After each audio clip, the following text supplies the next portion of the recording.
welcome to Easy Company Collectibles, and today we're going to be looking at the Transformers Prime 1 Optimus Primero, the Dark of the Moon, the statue that looks like this. I don't remember what it was called. I don't know which Dark of the Moon?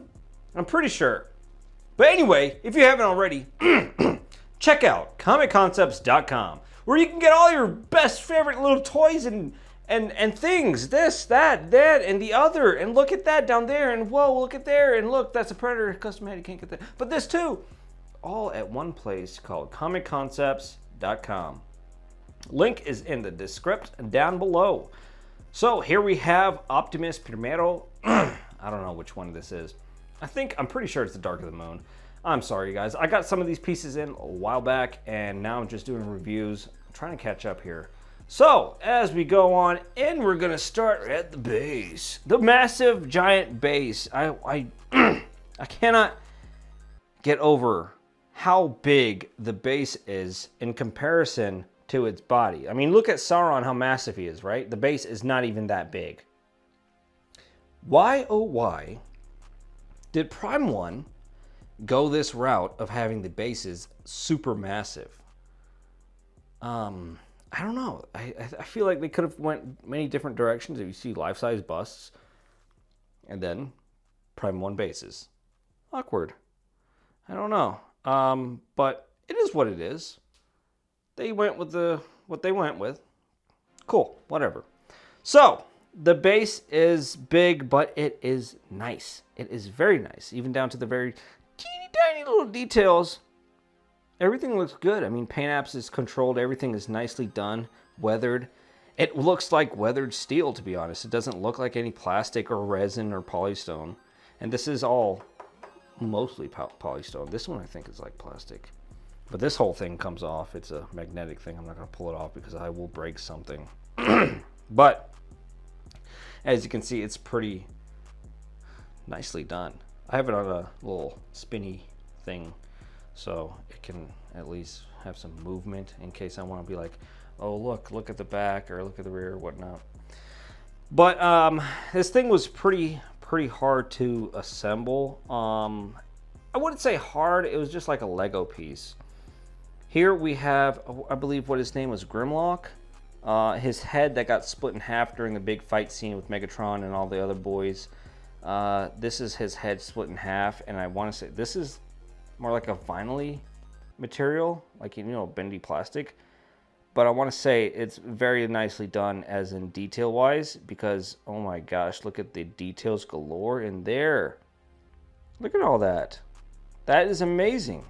I love that they give these tiny little accessories to go with him. Of course, that's one half, and then the other half of his head as well that you get here. That's very nice that they include stuff like this. And of course, this is, I think, the exclusive edition that comes with this, if I'm not mistaken. So that's cool. But looking at Optimus Prime as a whole, the reason I wanted this one is because this is like the Universal Studios Optimus Prime, which he's standing on in Florida. So I wanted that one as a little memory. But looking at all the parts and all the stuff that goes on him, my goodness. I mean, this is impressive. To me, this is really impressive. And that even these little mufflers, I guess you would call, for the truck is chromed out. This is chromed out, little pieces like that. This right here is chrome.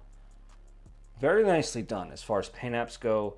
Like, you have that nice candy red and blue, as you can see the metallic here, the light. So that's all there. I mean, paint apps is all there. As far as sculpt, I'm just kidding. Prime 1 nailed it with the sculpts. As far as like Optimus Prime goes, I know that because this is my only Transformer, and that's all it's going to spin right there. Here is the back. Just an amazing back. Look at this. Big old gas tank, I guess this is his gas tank. Weathered. And it looks like it's really weathered, like Battle War. And it's chrome. The chrome effect is amazing. As you can see, the tires on his back. And then more of his leg.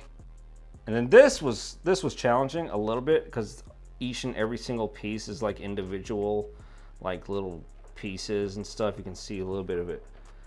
And it was a little bit hard doing a feat, which it wasn't, I mean, it wasn't challenging to a point that I would say, oh no, too difficult, I quit, give up, sell.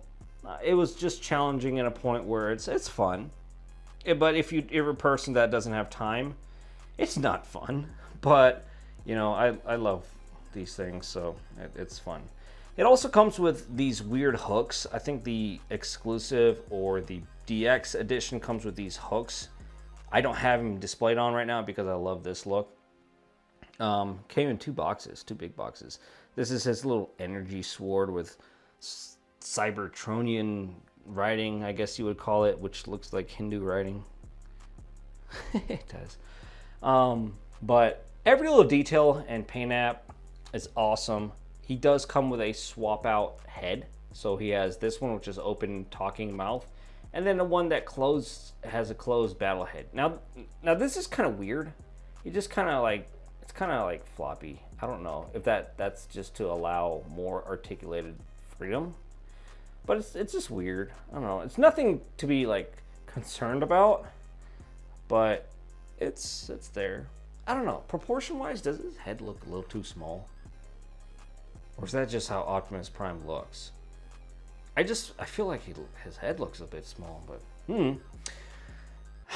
Going to the rest of it, as you can see, the pipes, the exhaust pipes and stuff, there's like so many little individual things you have to put in. It's crazy. So many individual little things you have to put on, and it's crazy how much detail they've set forward into stuff like this, which is it's insane. This I think retailed around close to $2,000. I don't think it's much available anymore, but they have plenty of more Optimus Prime pieces coming out. Of course, you got the new, like Bumblebee movie that came out, and then these Rise of the Beasts or War of the Beast or something like that. Not too much of a fan of the whole series and genre, but a big fan of Optimus Prime's design. But very cool looking. He does come with light up features. His eyes light up, a bunch of different parts in his body and stuff light up blue, but I don't like putting little bitty batteries in that can rot it or damage the product if it rots, for example. So not going to do that. Just a little more look on his private parts. But overall, nicely done, I have to say. Very nicely done. Awesome looking statue from Prime 1. And I love it, so that's what we got. Very nice. I just don't like the giant mega base that comes with it. I don't get it. Why the giant base, Like, why is it so big? Like, you can do some mounted base, but like, it could just stop just right there. Or do something dynamic like this. Like, you see his footprint. You want to say, yeah, his wide footprint, but like, his is even wider. But his base is not that big. See? So, I mean, you could have done... And then they have to keep going because the whole flow of Transformers line is this giant thing right here. So that's kind of weird. It is what it is. I like it. 9.0 out of 10 for me. 9.0 out of 10. Absolutely love this thing regardless. This looks like real metal and real paint and stuff.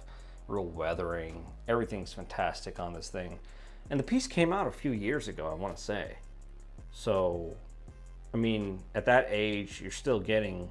I mean, not to say it's so old, but you're still getting a quality piece. Now, I did have a broken piece that came in. I think one of this little thing right here was snapped, but you're going to get something. That was nothing in comparison to how big and scale this piece is and how many pieces came with it, and everything was safe and sound coming from Japan, So that's awesome. Glad to have it. 9.0 out of 10. And if you like what you saw, make sure you like the video and subscribe also if you haven't already. And see you guys later.